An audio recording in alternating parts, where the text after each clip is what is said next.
What we'll do first, because this is kind of breaking news, because apparently Russell T Davies does watch my videos, does watch my live streams, and it's like, oh, we can drop an announcement on Monday, because that's when Mr. TARDIS, that's when he does his Doctor Who live streams. Let's go to this breaking news that happened about an hour and a half before I started streaming this evening. This was teased, as Russell T Davies normally does, on Instagram, with 2 heart emojis, with a plus and a diamond. And he said, what? Incoming, woo, klaxon, stand by your socials.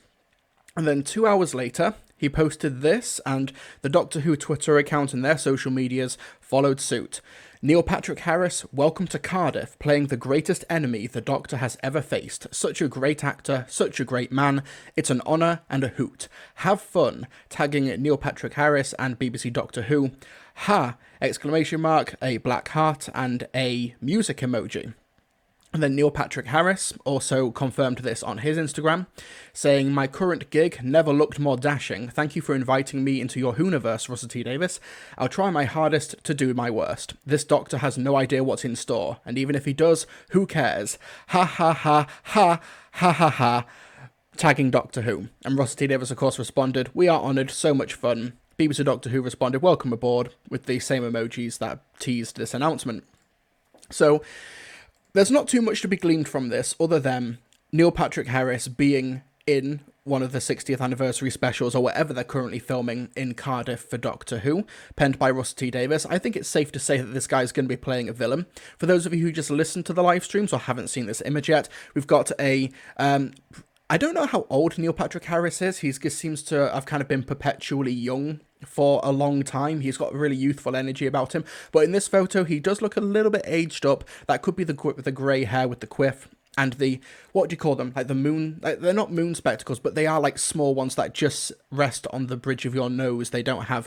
like a chain around them, and they don't have anything that leverages on your ears. Just those small pairs of glasses. He's also got a little... burgundy red and polka dot white bow tie, a waistcoat, and an apron which looks like it contains some watchmaker tools. And first things first, the Watchmaker is a great name for a Time Lord villain, but with this, apparently he's going to be playing the greatest enemy the Doctor has ever faced. Safe to say he's a villain, possibly a rival Time Lord, maybe someone even akin to the Celestial Toymaker, or maybe even the Valyard. Obviously, it's hard to know for sure. I think this is one of the categories of news, much like Ncuti Gatwa, David Tennant, Yasmin Finney, Catherine Tate, that they're announcing because he's expected to arrive in Cardiff over the next couple of days and will be spotted on set, spotted on location, so they have to announce this first. Let me just real quick, I should have had this prepped, but I'm a terrible person. The official Doctor Who news account, they might actually have something. Javaza Robot 77, the Bongos of Skongo. Yes, we've got the title for our first 60th anniversary special. So Neil Patrick Harris, American star of stage and screen, has joined the cast of Doctor Who and is currently filming scenes set to air in 2023 as part of the show's 60th anniversary.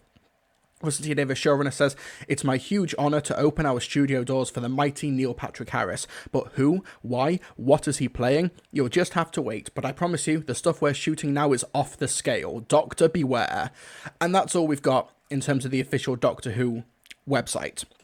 Now, Neil Patrick Harris is obviously somebody who has a working relationship with Russell T Davies. He was in It's a Sin for a pretty minor role, though. He was only in it for a couple of scenes, I believe. But there is that working relationship. I also think, believe it or not, he's probably the biggest star in recent years to guest star in Doctor Who. At least in regards to somebody who's in a looks to be supporting or villainous role. When was the last time there was a really big guest star in a Doctor Who story? I think what Chibnall's been doing over the past couple of years has been really good in terms of championing smaller talents from across prestige TV. But this is a real big name. Scott Gerrard says, biggest star since John Hurt. Now, surely there's somebody after John Hurt, right? During the Peter Capaldi era? Stephen Fry, thank you. That's a really good comparison. Yeah, I think this is probably the biggest casting name since Stephen Fry in the beginning of Series 12 for Spyfall, but as we know, that was absolutely wasted. Amy Greenberg is absolutely right. This is such a, quote, get. This is a real big get. Neil Patrick Harris is a big name in American TV, in sitcoms, in musical theatre, Broadway, of course. He is categorically the best Batman villain that we've had in recent memory. I'll let you folks figure out that reference. If you know, you know. So I think this is a really good get for Doctor Who. It's a really good get that's very on brand for Russell T Davies. Of course, there's the It's a Sin connection, and I'm sure speculation is going to be absolutely wild as to who this guy's going to be playing. This eccentric watchmaker, toy maker. I'm sure we'll probably have some sort of speculation about what on earth these weird blue and white things are in the background. Possibly fake clouds. That looks like maybe a blackboard or a backdrop of a night sky with some stars there. We can obviously speculate until the cows come home. But we do know that Russell T Davies is watching. Oh, I'm so glad that the chat got the Batman reference. Thank you. You've made this birthday boy very happy. And Archie1024, the Matrix Resurrections, he was brilliant in that. I didn't even know Neil Patrick. Of course he was. He's the therapist in the trailers. I've still not watched Matrix Resurrections. I promised myself I'd watch the first Matrix and then watch the new one. I got the first Matrix on Steelbook. It's like a special edition version. It comes with a pin and everything. It's still in its packaging. I've still not watched it. So yeah, he's in the new Matrix. I think he's like a key villain, isn't he? Either way, he's in the film. So apparently he's good in that. And Freem Rajaman's in that as well. All these Doctor Who connections everywhere. Ben W, he really drives us bats. Yes, I'm so glad you folks have got this. But apparently, as pointed out by W and G fan in the chat as well, this is something I kind of pseudo-predicted a while ago. In my Bolstrek response to his Russell T Davies announcement video, I did name drop Neil Patrick Harris. Let's watch the clip. What if Russell T Davies cast somebody like, say, Neil Patrick Harris? Somebody who, he's not British, but he is white, and he's able to exude, like, major straight energy, if you've seen many of his performances and stuff, but he is a gay man. Like, according to Bolstrek, no, you can just write off the entire era at that point. It just shows how... So, yeah, apparently I did kind of maybe sort of see the writing on the wall here. Obviously, that is a massive stretch, but it's funny to point out that I sort of already had that kind of Russell T Davies, Neil Patrick Harris connection in the back of my mind, even if it wasn't like a explicit prediction, shall we say. But yeah, thanks to W&G fan for pointing that out. I actually forgot I said that until he pointed out in the comment section that I had said that. So thank you. Props to you, W&G fan. Thank you so much. So, yeah, does anyone else have any predictions? Personally, if he's playing the greatest enemy the Doctor has ever faced, I don't think he'd say it's like a completely original villain. I think there's maybe a villain with precedent here. Maybe the Celestial Toymaker, someone in that sort of Eternals like vein. Tony Parker, thank you in the chat as well. Thank you for joining us this evening. A friend of the live stream. And there is, of course, the elephant in the room that has been there since 1986 of the Valyard, now in the Trial of a Time Lord Season 23, which is available on Blu-ray on the collection box set now.